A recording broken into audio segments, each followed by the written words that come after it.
What's up, guys? We are back for the MMA Meeting podcast. Hope you guys have an amazing day, and what about that last fight night card? That last fight night card was pretty crazy. 9 finishes, 3 decisions, and that card went under the radar. There weren't a lot of people talking about it. Arman Tsarukyan going out there and knocking out Beneil Dariush in the very first round. That knee to right hand combo, kind of similar to what Umar did against Raoni Barcelos. Seems to be a combination that may be coming up. There's going to be probably more fighters that use this. The co-main event, Jalen Turner sniping down Bobby Green. One of the worst stoppages I've ever seen. Early stoppages are always better than late. Always. Stopping a fight late is worse than anything. Sean Brady just handling Kelvin Gastelum. I've been watching Kelvin ever since The Ultimate Fighter. I've never missed a single fight of his. How he looked against Sean Brady was one of the worst performances of his career, in my opinion. It's not to take away from Sean Brady necessarily, who did what he had to do. He performed as usual, easily was taking Kelvin to the ground, easily getting his bag, getting mount, and eventually got him in the Kimura.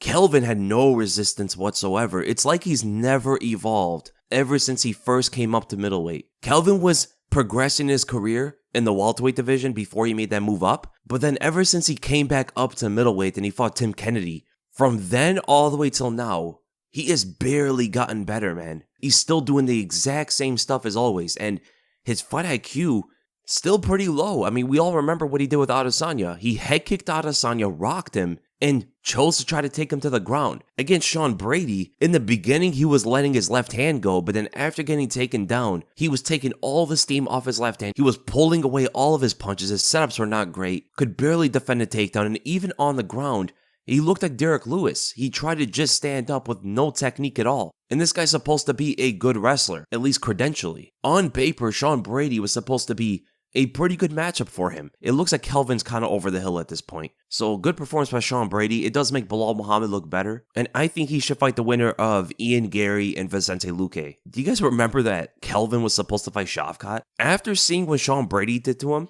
Kelvin should be thankful that fight with Shavkat did not happen. He would have gotten destroyed out there. Clay Guida and Joaquim Silva was actually a more competitive fight than we expected. Clay was bringing it on to him, especially in that second round, but Silva's power ultimately was the decision maker of that fight. Clay Guida did have some good slams. He double-legged him, picked him up, and slammed him, but Silva was getting back up to his feet. The guy is so strong and explosive. Dustin Stoltzfus getting the submission on Punahele Soriano. It looked pretty rough for him early on, but he pulled through. Miocic Tate getting the upset against Julia Avila. I did not expect Miocic Tate to look as good as she did, and she's been out for such a long time. She's so old in the game. Cody Brundage and Drakkar Klose getting back-to-back slam knockouts on their opponents. Both Zachary Reese and Joe Selecki were getting a submission on Cody Brundage and Drakkar Klose, and they just get elevated and slammed. I believe Drakkar Klose's was the armbar, right? He was in an armbar, picked him up, slammed him on his head, and then Cody Brundage was in a triangle, picked Zachary Reese up, and slammed him on his head. Both knockouts. You don't see that happen too often these days. Adolfo Bilato getting that comeback knockout against Ihor Potieria. It looked like the guy was gonna be done. Ihor was putting it to him.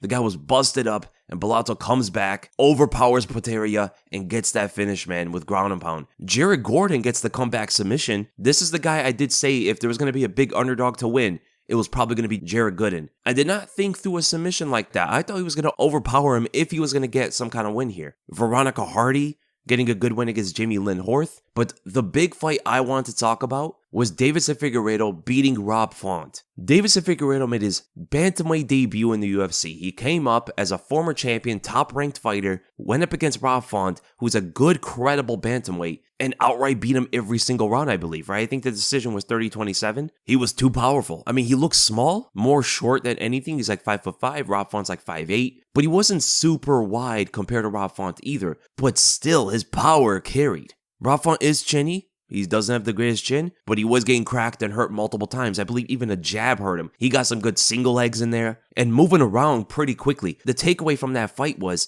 Deiveson is very fast for bantamweights because Rob Font is not a slow bantamweight whatsoever. Deiveson was way faster than him, especially with his footwork, and his footwork also allowed him to get those takedowns from fairly long range. And Rob Font was not able to really contest those that much because of how fast Deiveson was shooting on him. The punches are coming at quick speeds, and he has the kind of power to hurt you. But you could definitely tell that Raufon did get better on the ground. He learned a bit from the Corey Sandhagen fight. Didn't just stay on his back. He quickly tried to get up to his feet this time, but there was a point, I think it was in the third round, where Figueiredo got on top of him into mount. Deiveson is a problem for the bantamweights. Figueiredo still has a good chin, just like he did in the flyweight division. He went through so many wars down there, and at 135, his chin is only going to be better because he's not cutting a tremendous amount of weight. Petr Yan versus Deiveson Figueiredo is the fight to make next. This is one of the most exciting fights at 135 you can make at this point. Two former champions who were actually champions at the same time. This is a fight that could have been a super fight a couple years ago. Can you imagine how this fight goes? Deiveson's probing with the lead hand, throwing out some jabs here and there. Petr Yan parrying and covering up on them, waiting for the big shot from Deiveson to come through. That big right hand does come, and Petr Yan does the best of his ability to cover up and counter with an overhand, catching Figueiredo a couple times, maybe even hurting him at some points of the fight.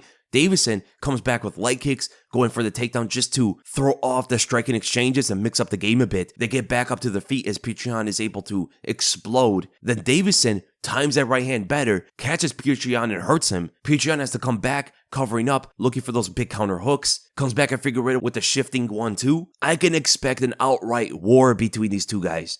And it has to be 5 rounds. Both guys are conditioned to be going 5 rounds. That's what it should be. And I think Deiveson could bring some problems to Petr Yan. I do favor Yan to win. I think his combinations could beat out Figueiredo in those exchanges because Deiveson's more of like a one-punch guy. Sometimes he'll put together combinations like he did a few times against Brandon Moreno, but it's not a usual approach of his. He's usually just trying to hit you with that one big punch. Either it's a left hook, a right straight, a right overhand, an uppercut, whereas Petr Yan will put together combinations on you, usually extending 2 or 3. He's also very good with the body shots, and I think Deiveson could get a bit susceptible to those. But then Deiveson, on the other hand, has pretty good leg kicks, and Petr Yan doesn't move too much. Deiveson's going to have the major footwork speed advantage. He's going to be moving way more than Petr Yan, who usually is a plotter. And there's a potential single or double leg for Figueiredo to attack. And his unpredictable timing with his punches could get to Petr Yan as well. Deiveson attacks you in moments that you don't expect, and those attacks come with absolute power. It's a pretty interesting fight, I think, man, and Petr Yan needs a win. He really needs a win, but he's at a state of his career where he's only going to get these really high-ranked guys. I think it's only up to him at this point if he wants to go up against a guy much lower in the rankings, which I don't think he would want to do. I think Petr Yan versus Deiveson Figueiredo is the perfect fight to get put together. And then we had the bare-knuckle fight between Mike Perry and Eddie Alvarez. Mike Perry's just the GOAT of BKFC. The Burger King Fighting Championships. I'm just kidding. Mike Perry outdogs everybody. He's found his niche. He has actually found his place in his life, like his place in his career. He's just tougher than everybody. He outdogs them all because Eddie Alvarez looked like he was actually winning the fight. I mean, I know for sure he had to have won the first round. Mike Perry took a lot of damage. It looked like Eddie was doing pretty well in the second round as well. Mike Perry was way more aggressive and did much better than he did in the first. Really not much of a technical fight. Eddie Alvarez was trying to establish a jab, which he did pretty well in the first. But as soon as Mike Perry brought the fight back to him, it turned into a brawl. And Eddie apparently could not see out of his eye. And that's where his coach, Mark Henry, called off the fight. He didn't want his fighter to get damaged. And you could see from Eddie Alvarez's lack of emotion from that decision, he trusted that his coach knew best. And he did bring up that he can't see, so it looked like he may have been done himself. I'm so happy for Mike Perry, man. With all of his success, he's undefeated in bare knuckle. I hope he's also getting paid pretty well too. The PFL fights had some millionaires on it. Impa Kansagane became a millionaire at 29 years old and has beaten no fighters with even a Wikipedia page while in the PFL. He went from on the receiving end of one of the most viral knockouts in MMA history, that one kick from Joaquin Buckley. He was the guy that got kicked in the face, to becoming a millionaire. He is richer than most of the UFC roster. This is the move for Dominic Reyes. Go to the PFL and get that $1 million prize because I think he could probably beat Impa. What we just saw there during the PFL showed a lot of opportunity for any fighter that's not quite on that UFC level to still get a lot of money somewhere else, fighting lesser competition. It's a legitimate path for a lot of MMA fighters. Then you had Olivier Aubin-Mercier defeating Clay Collard, getting that 10th win in a row. He won his second lightweight tournament and finally called it quits. And the crazy thing about that is he is 34 years old.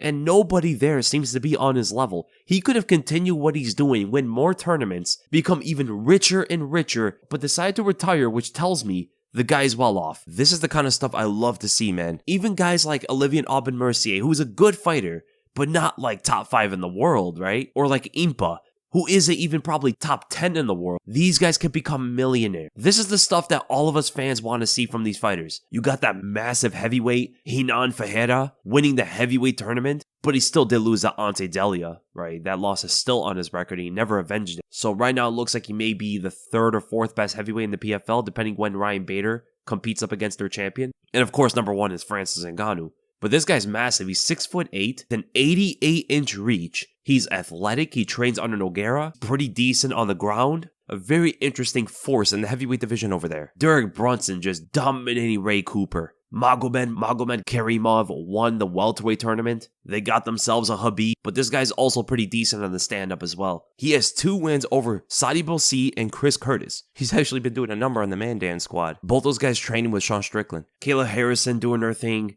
It was a decent PFL card, man. They had some interesting fights to watch. But speaking of Sean Strickland, there's a guy who tried to trespass at his house. Well, apparently he was like running away from like security or something like that. Yo, in Strickland, when he probably saw that on his cameras, that there's a guy on his property, I can imagine the smile on his face. He was dreaming of moments like that. Out of all the places a person could have trespassed, you trespassed on Sean Strickland's property. The worst person to do this to, because this guy is happy to exercise his rights. I actually don't know where he lives, so I know in Texas, like anything goes, but yeah, he should definitely move to Texas. So I'm reading right here on Strickland's post. He goes, here's what I know. The guy was drunk, stomping out a girl. A security guard seen it. He jumped in his car and drove off. Security followed him, hit a curb, shredded his tire, drove on the rim for a while, then jumped out and tried to hide in my house. I initially thought he was stealing my car, then he was arrested.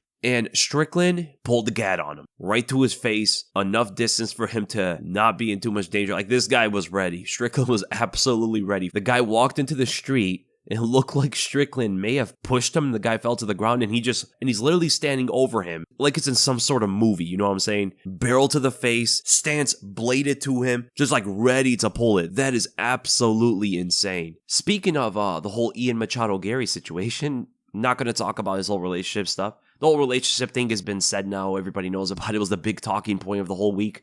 That's how much nothing was happening. There's been more fighters talking about him with the experiences they had with him in the gym. So Brendan Allen came out and literally said that Ian Machado Garry sold his soul to the devil for money. And then Diego Sanchez came out and said that Ian Machado Garry is way too arrogant. And that will be his weakness, the same as McGregor. I think he's probably even more arrogant than Conor, to be honest. When Conor was on his rise as Ian Machado Garry is now, he wasn't as arrogant. He got way more arrogant after he made like the 100 mil. I would say when Conor was coming up at featherweight, he was more confident, not arrogant, because he was doing exactly what he was saying. He really believed in himself and he was a lot more grounded. I miss that Conor, honestly. I really do. Conor before all the money, I mean, it's great that he got money. I'm not saying that I don't want him to get money, but the guy that he was, the personality, the character that he was, on his rise was something else. It was magic. And it was a real, like, you could feel the confidence out of him. After, I would say, the Eddie Alvarez fight, it seemed like the confidence wasn't really there and he was just trying to believe what he used to be. Well, Ian Machado Garry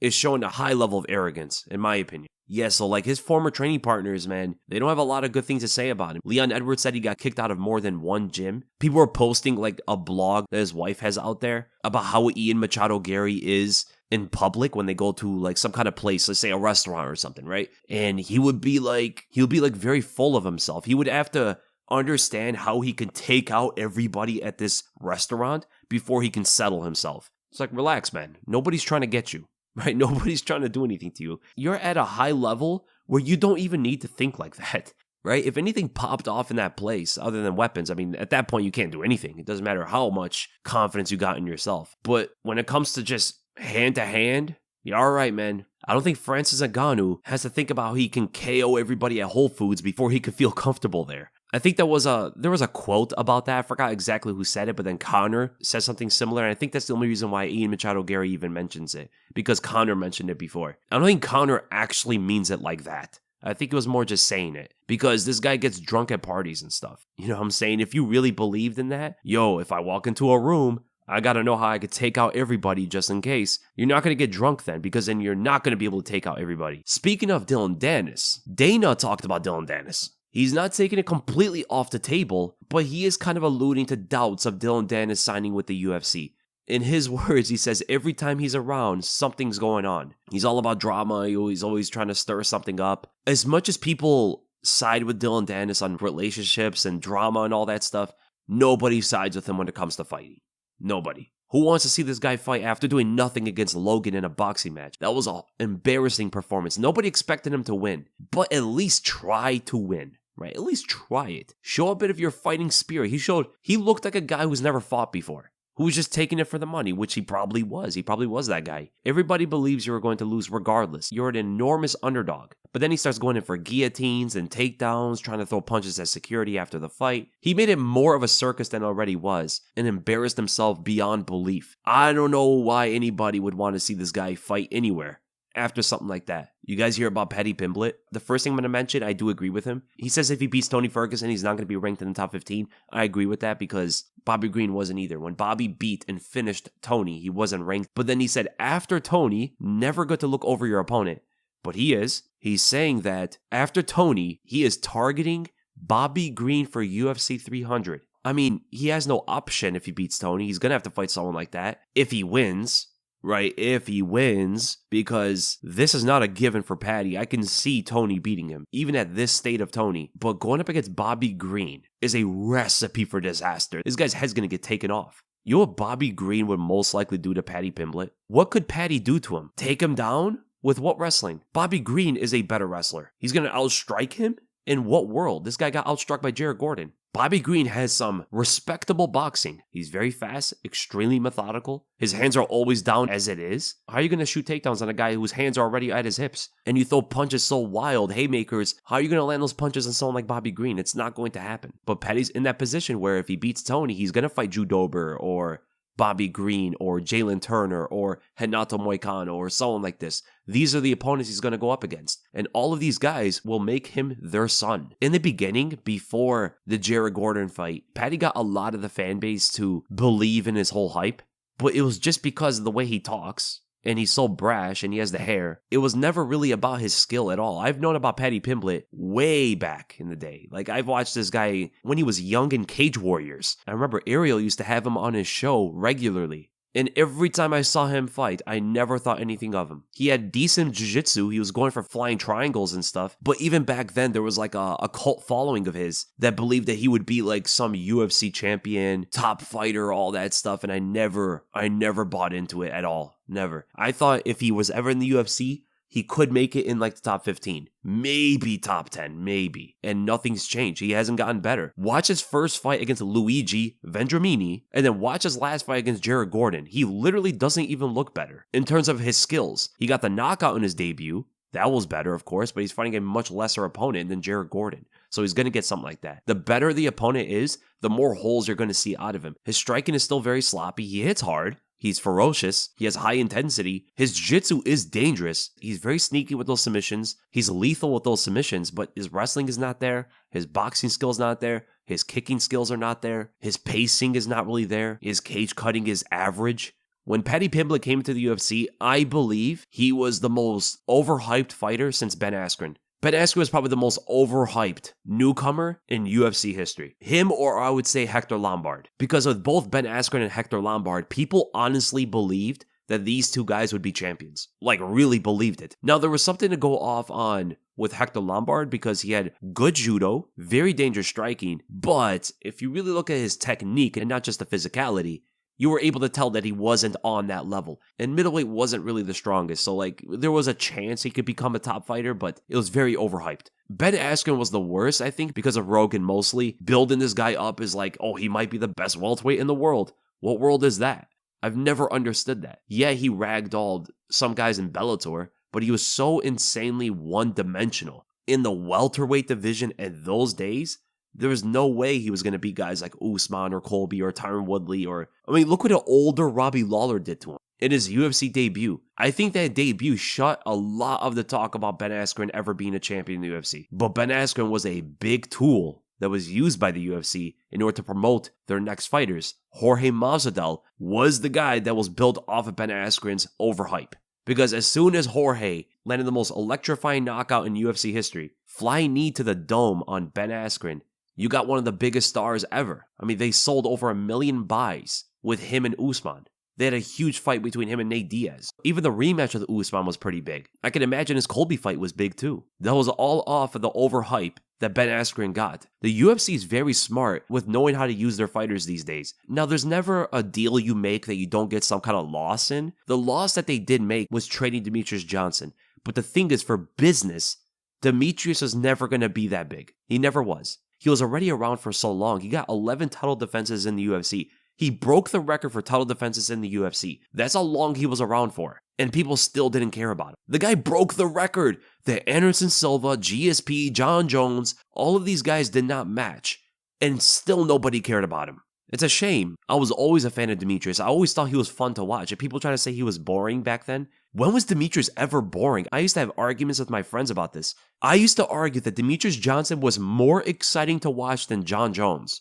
And I still stand on that. He was finishing more than Jones was, and the finishes were way crazier than what Jones was doing. He got the suplex armbar on Ray Borg, one of the greatest submissions ever seen. He got the last second armbar on Kyoji Horiguchi. He TKO'd Henry Cejudo in the first round with knees. He one punch KO'd Joseph Benavidez. When did Jon Jones ever do that to somebody? One punch and flatline them? But then my friends used to make arguments like, oh, but Jon Jones went through wars. He went through adversity. The fights were fun because of that. Alexander Gustafsson and even the DEC fight was a little back and forth and stuff. Lyoto caught him. I'm like, did you guys not watch Demetrious versus John Dodson? The first one? Demetrious got knocked down like 3-4 times in that fight and came back and won. That fight is one of the most underrated fights ever, in my opinion. For anybody that never watched Demetrious Johnson versus John Dodson the first time, you gotta watch it, man. It's crazy. That fight is insane. Especially now that people are holding Demetrious at a higher regard. That is a fight to definitely look back on and seeing Demetrious' greatness. Or what about him surviving the first round with Tim Elliott? This guy got put into a deep guillotine and almost got submitted by the tough winner. It was about to be a similar thing to Matt Serra beating GSP. It almost happened, but Demetrious pulled through and he won the fight. I mean, what could someone say? Oh, Jones's greatness is out there. Yeah, but so is Demetrious's. Demetrious is one of the greatest fighters too. Like, these two guys are both amazing talents. And also, Demetrious never popped for PEDs. There was never an asterisk around his name. He beat Alu Bagotinov, who popped for EPO. He outlasted him. He outlasted and outworked a guy on EPO.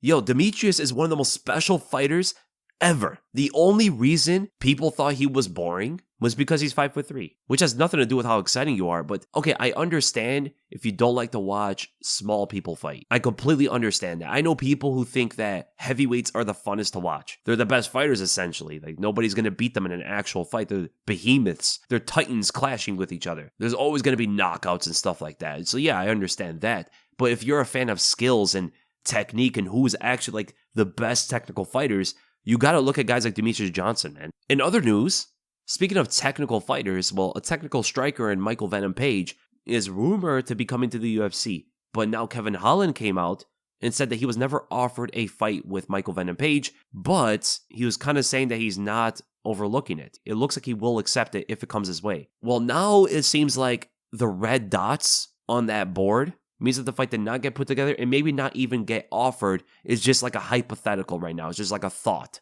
that they might do. There's way too many fighters at this point that want to become double champ as soon as they win the belt, before they even win the belt, or they get like 1 or 2 title defenses. Even Dricus, who hasn't even won the belt yet, is looking to jump up to 205. I'm putting forward there should be a mandatory rule to limit the amount of champions that want to move up and pursue a second belt while holding a division hostage. Leon Edwards, Islam Makhachev, Alexander Pantoja, and Sean O'Malley even talked about it fighting Ilia Topuria. There's too many champions right now that have this mentality, and now we have Dricus also talking about it, and he hasn't even won the belt yet. I think there should be a mandatory 4 title defense rule before a champion could fight for titles in other divisions. The reason why this is a big issue is because it can hold up divisions. We saw this happen with Conor McGregor back in the day. It can logjam contenders of a division, and contenders are what keep weight classes afloat. When a champion moves up to another division, it could sideline two of them. So if a lightweight champ goes up to welterweight, now both the lightweight and welterweight divisions, if the contenders are not cleared out yet, now both those divisions are going to be logjammed. Look at the mess when Conor moved up to 155. It was completely ridiculous for guys like Tony Ferguson. So I think there should be a 4 title defense rule. Or 3. 3 or 4 sounds good. The lightweight title defense and the heavyweight title defense records are only 3, so I guess that's a better number to go to. The reason why I came up with 4 is because it's a direct reference to Alexander Volkanovski and somewhat Daniel Cormier as well. But Volkanovski earned his shot at the next belt. He was not gifted that opportunity like superstars get. 3 or 4 title defenses, and that should give you the green light to move up or down for a shot at champ status. DC's was also kind of similar. He officially only won 3 of his title defenses, but he did have that non-title fight against Anderson Silva, which was supposed to be a title defense. But Jon Jones pulled out of that UFC 200 card. Now there could be some different kind of situations. What if there's a champion who wants to move up to the next weight class as the weight cuts are getting too difficult for him, but they didn't get 3 or 4 title defenses yet? Well, I would say that they have to vacate the belt before moving up, just so they don't hold that division in the meantime. Right? Some people look at Pereira's situation, but that's a completely different thing because he didn't move up to 205 until he already lost the belt, which is completely fine, of course. But if a fighter wants to move up permanently to the next weight class while they're holding a belt before ever losing it, they should vacate the belt if they don't have 3 or 4 title defenses. People will probably point out, what about Cejudo's situation? That one's a little bit different because there were real rumors that flyweight division was going to get axed from the roster. So Cejudo was given the opportunity to jump up to 135, as it seemed like at the time, if you guys remember, that 125 was going to be no more. So might as well just have the champ go up and fight at 135. But then the division did get saved by matchups between Moreno and Figueiredo. Cody Garbrandt eventually went down to 125. Things played out differently for the flyweights. Israel Adesanya kind of did that too. He defended his belt twice, but he won the interim belt and then beat Robert Whittaker, right? He had 4 title wins before he fought Jan. But even there, it took like 3/4 of a year for him to defend that belt at middleweight again, which I think is too long. A champion should be defending his belt in his weight class at least twice a year. But in 2021, he only defended it 1 time because he had that fight with Jan Blachowicz. You look at, so like this whole jumping divisions right when you get the belt or defend it once or twice, it's ridiculous. And then let's go right to the questions. We're going to start with the members first, usually just a couple questions, and then we're going to go to the public questions by the most likes. So first question, we go to Richard D. Connolly. Hey Weasel, hope you're having a great day, man. Thanks, man, you too. Number 1, if Jon Jones did fight Aspinall and won easily 50-45 or 50-44 as his last fight instead of fighting Stipe and retired immediately afterward, where would you put him on the all-time GOAT list? This is a pure what if, but if it did happen, what would you think about Jon's legacy as a whole? And number 2, opinions on Ian Machado Gary's current situation and news about him. I went through all that. Thanks, Weasel. Keep up the amazing work. Thank you so much for the question, man. So about Jon Jones, if he beat Aspinall easily instead of fighting Stipe, I would hold it at a much, much higher regard. Fighting Stipe at this point is not as credible, in my opinion, than beating someone like Aspinall, who's the next generation heavyweight, another one just the same as Ciryl Gane, with a well-rounded skill set that can prove to be very dangerous for Jones to go up against. Stipe is going to be in his mid-40s by the time him and Jones fight. I have to hold my GOAT list strict. If you pop for PEDs, I cannot have you on it. So even if Jones beat Aspinall, I cannot put him on my list for GOATs. But if you were to take PEDs out, then of course he's number 1. He's number 1 already. If he were to beat Aspinall, he's at a level that nobody is even touching. This will be like the Sugar Ray Robinson, where people looked at him as the greatest for decades. That's what Jon Jones would be. The next 20, 30 years, whatever it is, Jones is going to be looked at as the greatest of all time if he beats someone like Aspinall. Then we go to the worst box. Hey Weasel, I see a lot of people that seem to think that DC was not that good of a fighter even though he only lost to Jones and Stipe. And same goes for Adesanya, who only lost to Blachowicz at a different weight class, Pereira, and Strickland. Why do you think a fighter only needs 1 loss to completely be seen as inferior compared to others? Is because they're dominant that image gets broken? That almost happened to Islam after the decision against Volk. Thanks for the vids, man. No problem, man. People thinking that DC was not that good. I don't even know exactly what that good means. If they mean he wasn't on like Jones's and Stipe's level, Of course he wasn't. He was one level below them. So he was like the second best of each division at his time. There are people that look at DC as like one of the greatest, and that's usually when I see people say that, oh, DC was actually not that good because he lost to Jones and Stipe. Well, Jones and Stipe were also some of the greatest. DC's just right below them. So if that's what they mean by not as good, right, he's not on that level, I can agree with that. But anywhere else, I don't necessarily agree with it. Now with Adesanya, if you look at it objectively, Adesanya is definitely one of the greatest middleweights of all time. One or two with Anderson. I think people just don't like Adesanya. Well, here's the thing. Even with how many people don't like Adesanya, I don't think anybody says he's not number one or two greatest middleweights. I think everybody says that, right? Everybody says Adesanya is at least top two, which is accurate. If anybody says lower than that, now that's kind of crazy. There's nobody above Adesanya besides maybe Anderson. But yeah, this whole thing about losing to certain fighters makes you look as inferior has always been a thing. It's been a competitive concept. It was a big thing in boxing, of course, still is today. In boxing, if you lose once, you're a bum. That's how everyone looks at it. Thankfully, in MMA, it's not like that because Mark Hunt was praised and loved for so many years, and that guy was evening up on his wins and losses. But this concept of, oh, fighter loses to this guy, he's automatically inferior, has been a thing for a long time. Look what people say about Jose Aldo. There are fans out there that say that Jose Aldo is not one of the greatest featherweights because he lost to the three top featherweights. He's below the top three. He's below Volk, Max, and Conor because he lost to them. That's how some people look at Jose Aldo. Only because he lost to them. Now, does a dominant image being broken also make fans think of him as inferior? Yes. Like, for example, Hamza Chimaev right now. There's a lot of people that are looking at Hamzat as he's not really that good. No, he's still very good. It just seems like he was just overhyped. But there are fans now trying to say that Hamzat's just not that good. Like with Islam, right? Look what happened with Islam and Volk, like you mentioned. After their first fight, a lot of people were looking at Islam as, oh, he's not that great. He should have lost to Volk, and he beat no other contenders at lightweight besides Charles Oliveira. He has one ranked win, and he just lost to a featherweight. I can't knock it too much because people are looking at evidence. Some of what they're saying is true, right? But it's not the whole story. You got to look at the whole totality of it. You got to look at their skill set. You got to look at their technique. You got to look at the wins that they actually have. People are trying to knock a lot of fighters' wins sometimes, and more so looking at a negative light. So there could be a lot of reasons for an inferior image of a fighter. Then we get to Mike Griffith. 3 questions, Weasel. What are the chances we get to see Conor at UFC 300? You seem like a guy who knows how to do his research. Any news on that? No, there's no news. The only thing we're hearing is that Ariel said that they're probably not going to have Conor on 300 because why would they have a megastar on a card that already sells itself? So the smarter business move would to put him on like 301 or 302 so you have 2 big pay-per-views. Conor wants to fight regardless. Dustin said he's open to fight Conor at 300. Other than that, we don't know too much, and I don't agree with Ariel on his whole narrative about that because I don't think 300 is a massive sell by itself. You can't just put Valentina Shevchenko versus Alexa Grasso and that's it. So you're going to need some stars. How many do you need? Look at UFC 100 and 200. Those are supposed to sell themselves too, but they put on megastars. They put Brock Lesnar on 100 and 200. They put GSP on 100 as well. They absolutely stack 200 with talent. You're going to need some big stars on UFC 300. We did hear Dana tell the Full Send podcast guys that there is a super fight that they're thinking of. And then your second question. Number 2, I remember you said something about a new project where you'll finally do a face reveal. Are you still doing it or no? Yes, I have a plan that is in motion to start doing like watch parties and stuff, and that's where I'll do the face reveal. I was thinking about putting together like a network of another podcast where I'll have a guest on, like a permanent guest that we just go back and forth, look at fan questions and all that stuff, put together some fun things to talk about and get the viewers involved as well. So I was going to have that on a certain network of content.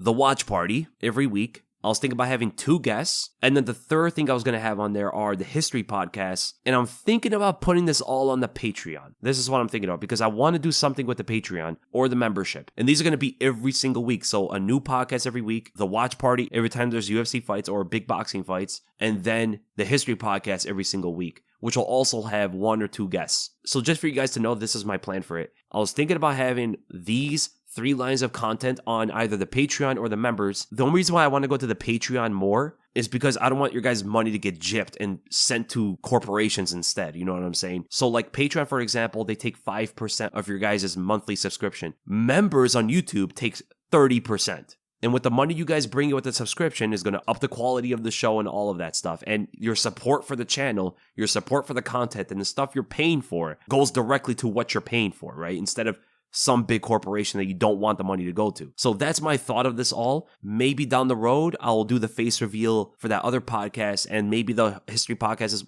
The history podcast, I'm thinking about just doing audio. But for the watch party, definitely, I'm thinking about doing the face reveal and doing that every single week for you guys. That's my whole thought about this. I'm trying to get together some things. I am building a studio. It's very time and money consuming. So that's my whole plan or structure around this whole new network of content for you guys. And then your third question, what's the one fight in UFC that you always wanted to see and for some reason the UFC never put it together? Me, for an example, was Conor McGregor versus Jorge Masvidal. That's a fight that's still up to this date. Angers me that I never put it together. Conor versus Jorge would have been very interesting, actually. I think Jorge might have been too big for Conor, but that could have been an interesting fight. Obviously, my number one was Khabib and Tony. Khabib and Tony will forever go down as like the biggest missed out fight ever. They tried it so many times, and it was just not meant to be, I guess. With how many times that fight got canceled, it makes you believe in superstition. I'm not going to lie. A lot of people do say Tony would have gotten ragdolled. I do think Tony would have lost, but at what point in their careers? I talked about this one time on the podcast. Every single time they got matched up with each other, I don't think Tony would have lost all of those. I think like the first two fights, Tony could have beaten Khabib. If I remember correctly, the first time they got matched up, I forgot exactly what date that was. I think it was 2014. I'm pretty sure Tony would have beaten Khabib back then. In their primes, I think Khabib beats Tony, but he does run into a lot of problems. I don't think Tony was ever going to be an easy fight for Khabib, ever. He would have been the only guy that Khabib would take down and get sliced up with elbows. There's no way Khabib comes out of that fight unscathed. It'll be the first time he would get cut. Elbows off Tony's back, on the feet. Khabib would not have much for a prime Tony. It was such a good fight, man. So interesting. And then Anderson versus GSP was the other one. I always thought GSP was going to beat Anderson, but now I'm not too sure when I look back at it. When they were going to fight each other, I thought GSP was going to dominate Anderson, but now I think it could have went either way. That would have been such a crazy fight. Then we go to the public questions, the most liked comment by Tony Tomato. Will we ever get a North Korean zombie?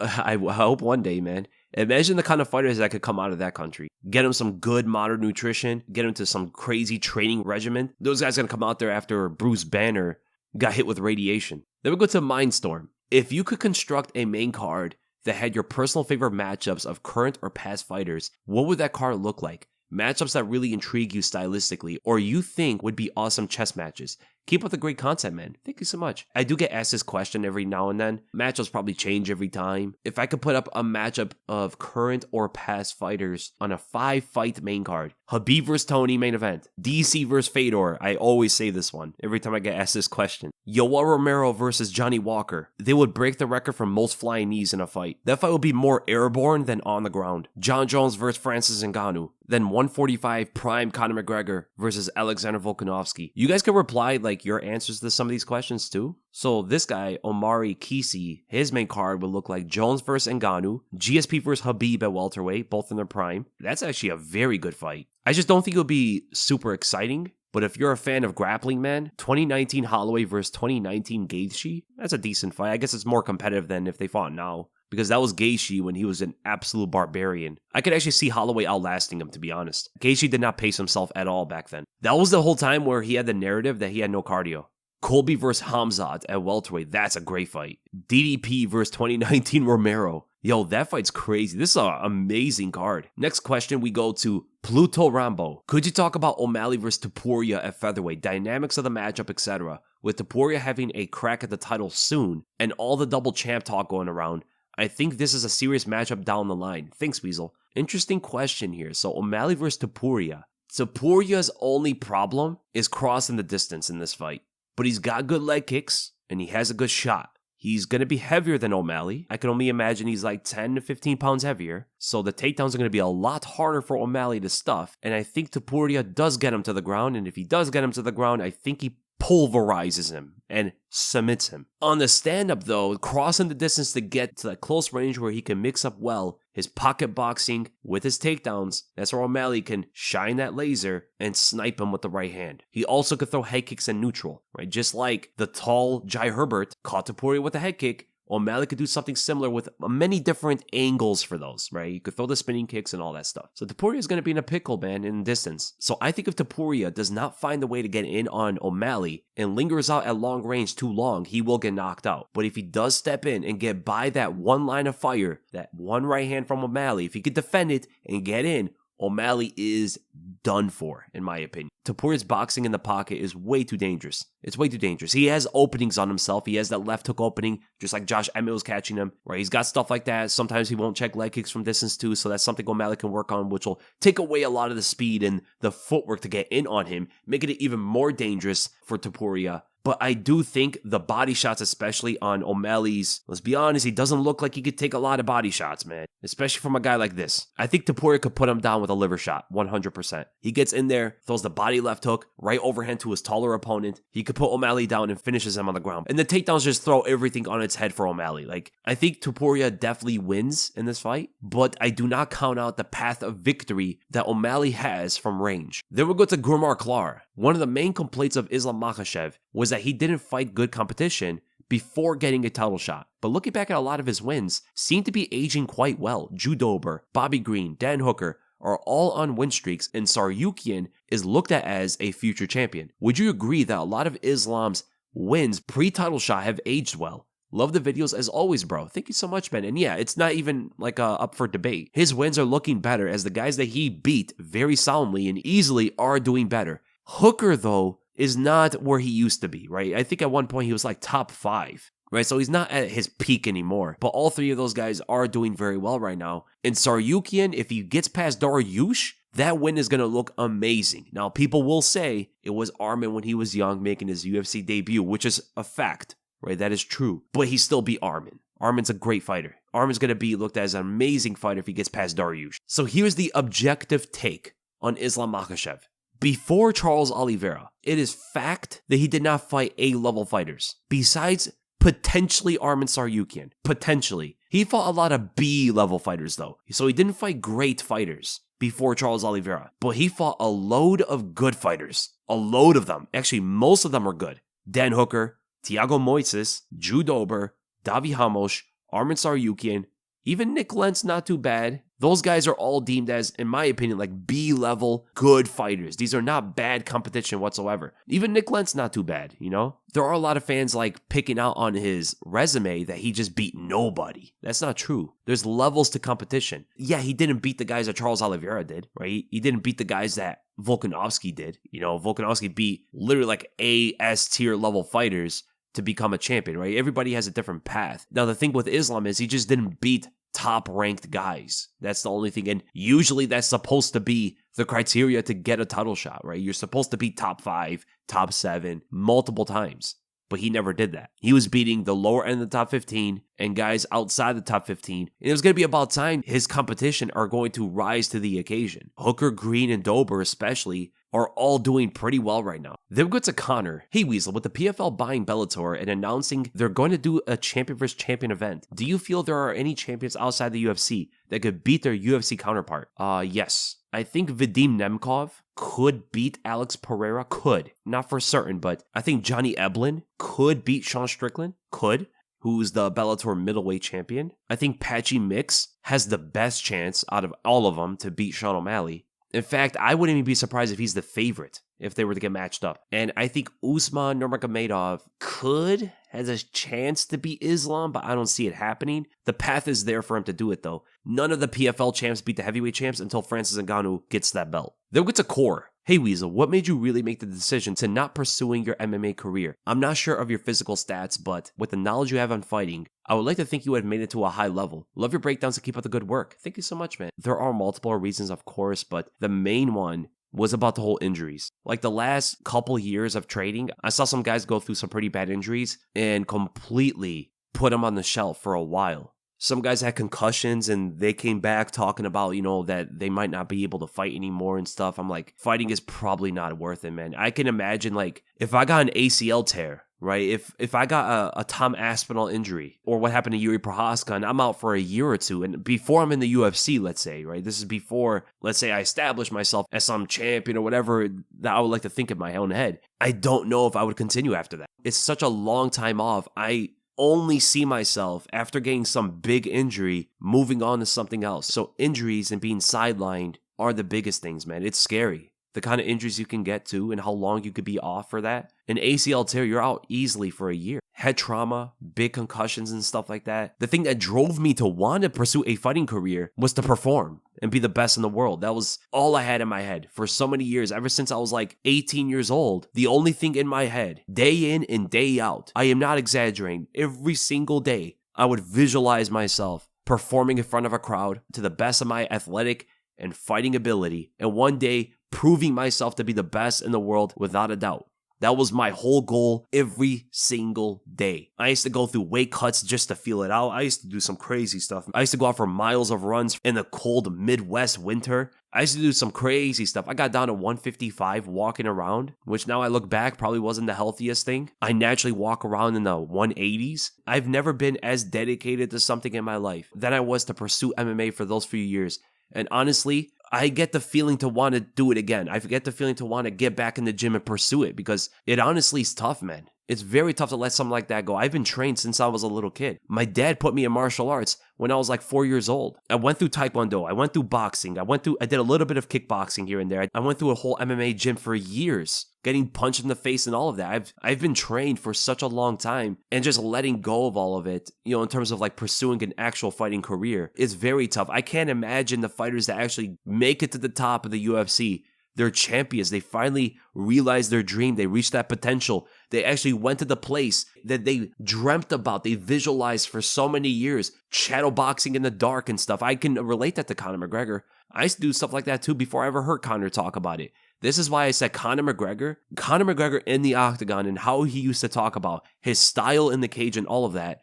It pushed me to pursue MMA. He lit a fire under me to pursue it. When he used to talk about things like shadow boxing in the dark, in the middle of the night, by himself, he brought out this whole mix of a martial art and boxing fighting style and made it effective in MMA. I'm like, yo, this actually works. This fighting style actually works. People used to always tell me that traditional martial arts will never work like that, and you can't just be a boxer too with it. I mean, of course, you have to learn everything else, but the style that Conor brought to the scene, I can only imagine the amount of traditional martial artists around the world and boxers around the world saw him and got motivated. He used to talk about how he was obsessed with it. Fighting used to be on his mind every single day.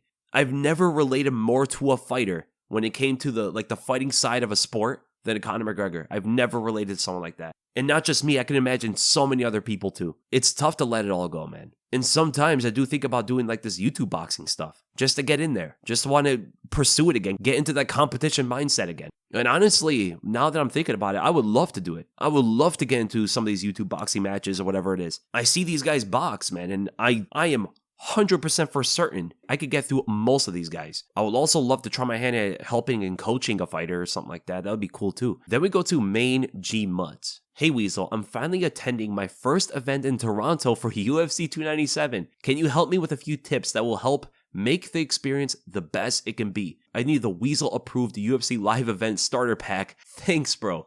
Yo, that card's looking amazing right now, especially if Michael Venom Page is on it. Nobody could tell you how to do it. Everybody's going to experience it differently. I went to one event. The experience is so fun, man. There are a lot of drunk people, so if you're that kind of person, if you do drink, that's probably a place you want to, fit in with the crowd and stuff.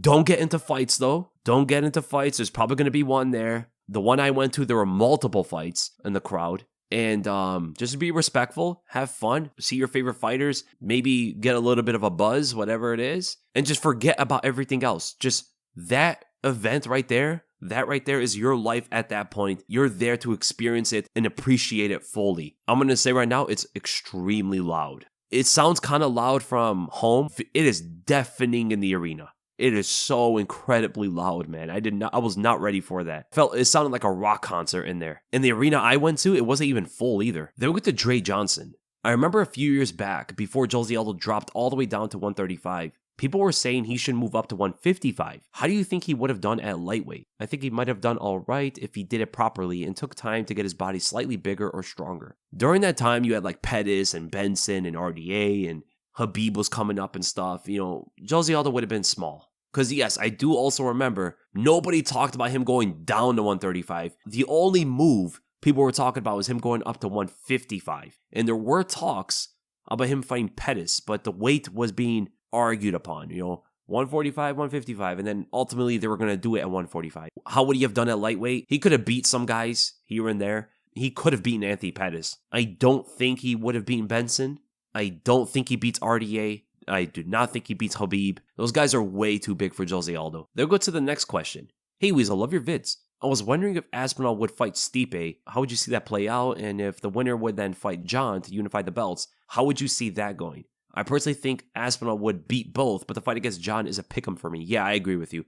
I think Aspinall absolutely beats Stipe. I think he knocks him out. He's way too fast. He's much younger. He has way better footwork. And as for Jon Jones, I think he also beats Jon Jones, but it is very, very close. I need to know more about Aspinall's cardio. Perhaps Jon could stop the takedowns and outlasts him on the feet. It's very possible there. So the cardio is definitely going to be a major component of that fight that we would need to know. Then we go to Greasy Flab. Looking back at Hamza's performance against Kamaru, do you think that he would have won against Paulo? If so, how? Yes, I do think he would have beaten Paulo Costa. You have to understand that a switch up of opponents from Paulo Costa to Kamaru Usman could confuse your game plan completely or even make you throw it out the window. He had a game plan and a preparation set for Paulo Costa specifically. And Paulo Costa was out for a long time too, right? There's not a guy who's actively fighting. What he did to Kamaru Usman looks like a go-to game plan of his. I don't know if he attacks Paulo Costa the same way. Paulo Costa can get very sloppy in the stand-up defensively. His distance management could be off. He gets punched in the face way too much. He gets punched way more than Kamaru Usman does. He throws way different kind of punches than Kamaru Usman.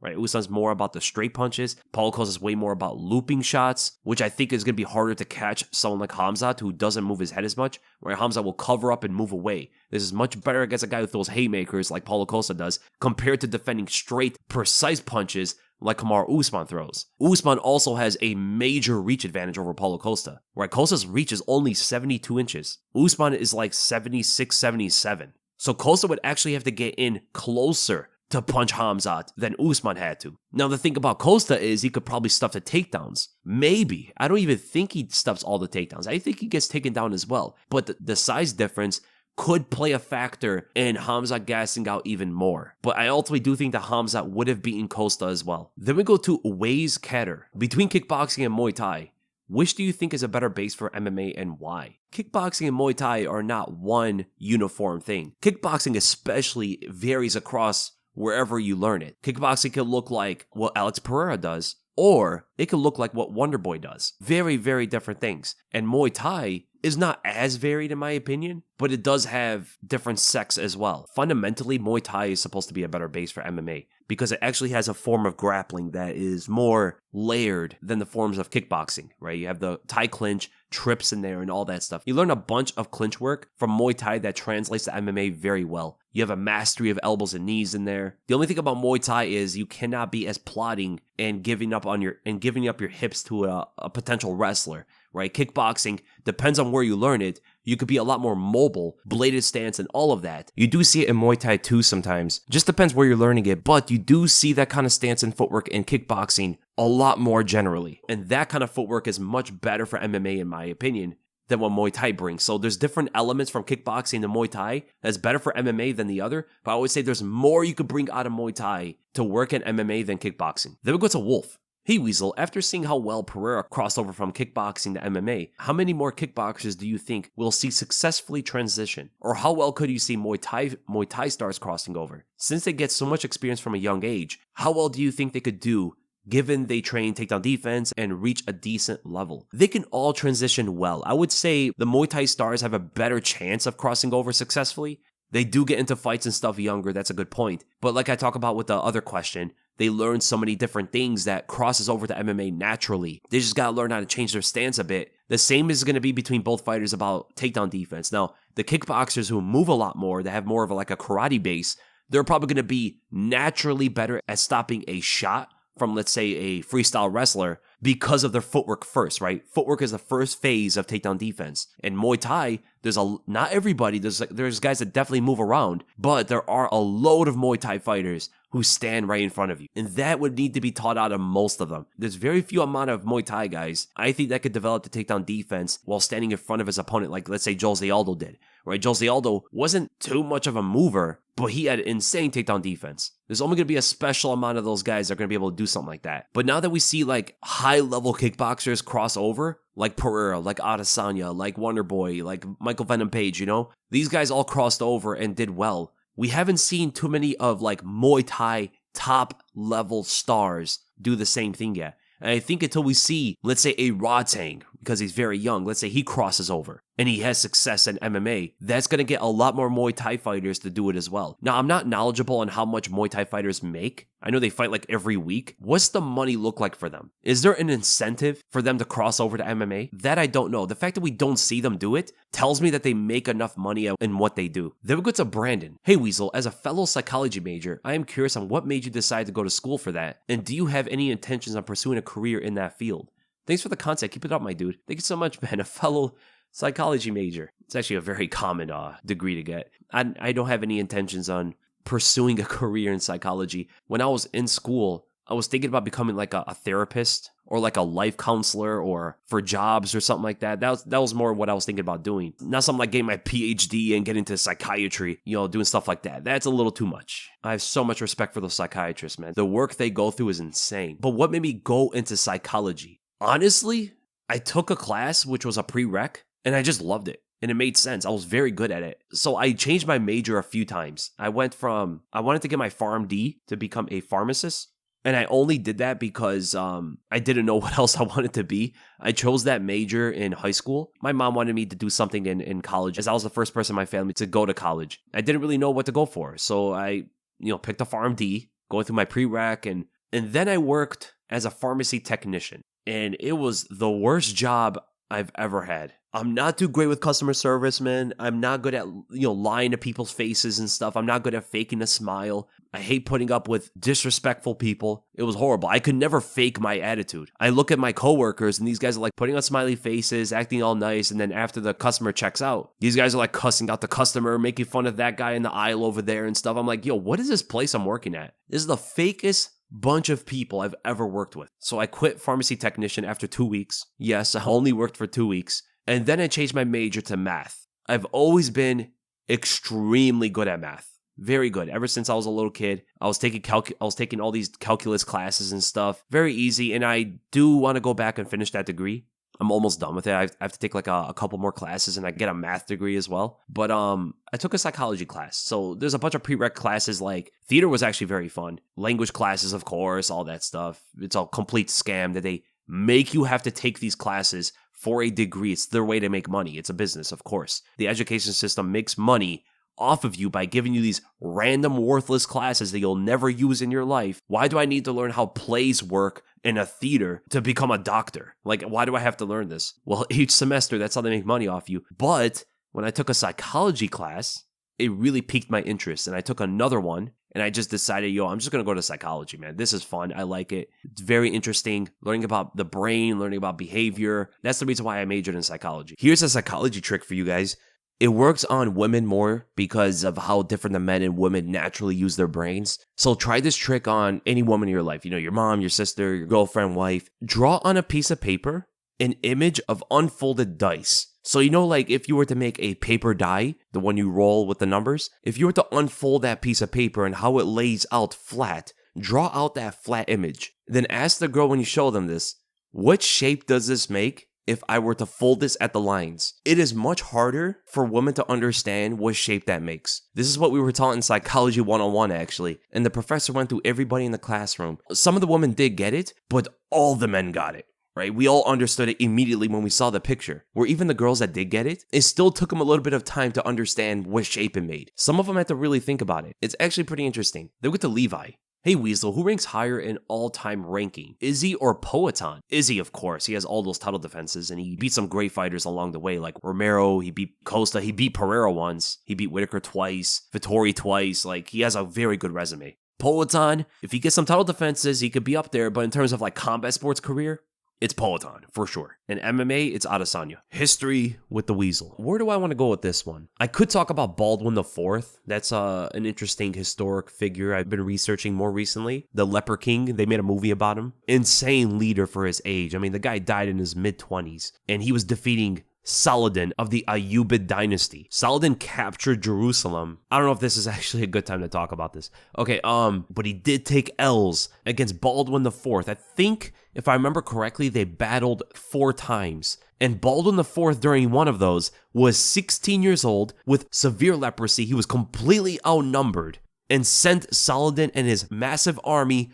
running for 12 miles. But Saladin is already an experienced general. Baldwin IV is young, a teenager, defeating one of the best generals in that time while being hindered by severe leprosy. I think the craziest one was the Battle of Montcassar. I believe that was the one where Baldwin was 16 years old. And it was like 3,000 versus like 25,000. There were other people, of course, there too. There weren't just Saladin and Baldwin. There were other leaders helping as well. But it's a pretty crazy battle to read about. Okay, we'll go to Asia. We'll go to Japan.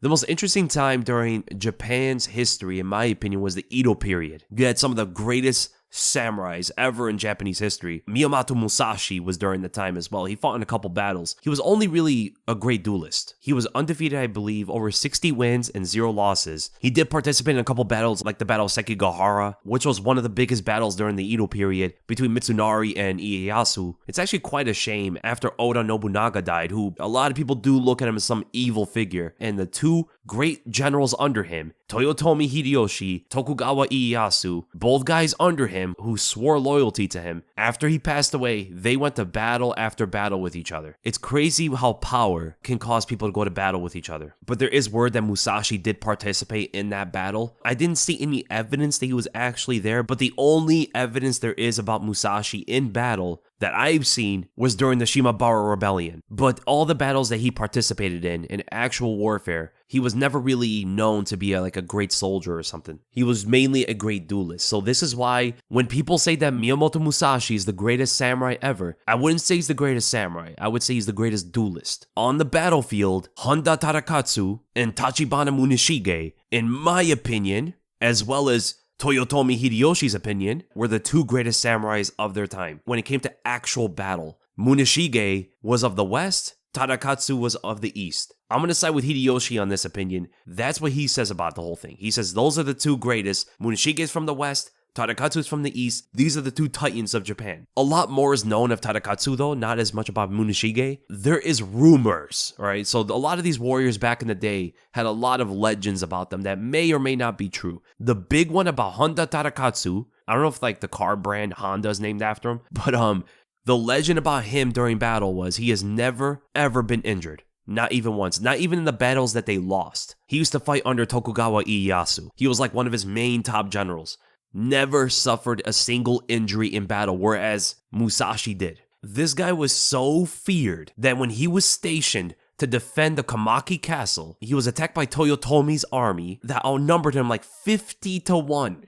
50 to 1. I saw some places where Tadakatsu had 200 men. Some people say 500 men. I see a couple different numbers out there. But 50 to 1 odds. And what did Tadakatsu do? He came out the castle. He's on the other side of the river to Toyotomi Hideyoshi's army and challenged all of them. He did not just stay in the castle and wait for Toyotomi's army to come. He came out of the castle and confronted the army across a river, challenging them in person. And what did Toyotomi Hideyoshi do? He apparently ordered all of his men to not touch Honda Tadakatsu or his men, because he respected the bravery. It sounds to me like the guy got kind of scared. It sounds to me that he went running. That's what it sounds like to me. Because at that point, Honda Tadakatsu already had a reputation on the battlefield. So when people say that Miyamoto Musashi is the greatest samurai in history, I'm not 100% agreeing with that.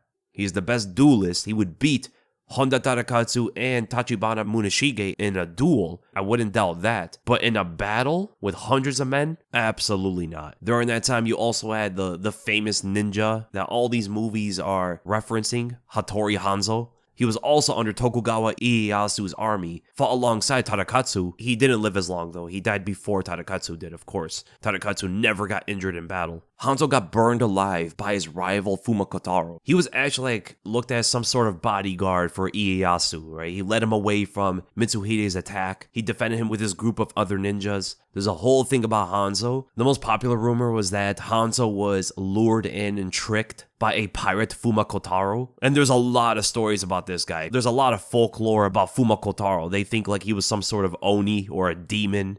They thought he had horns on his head and stuff.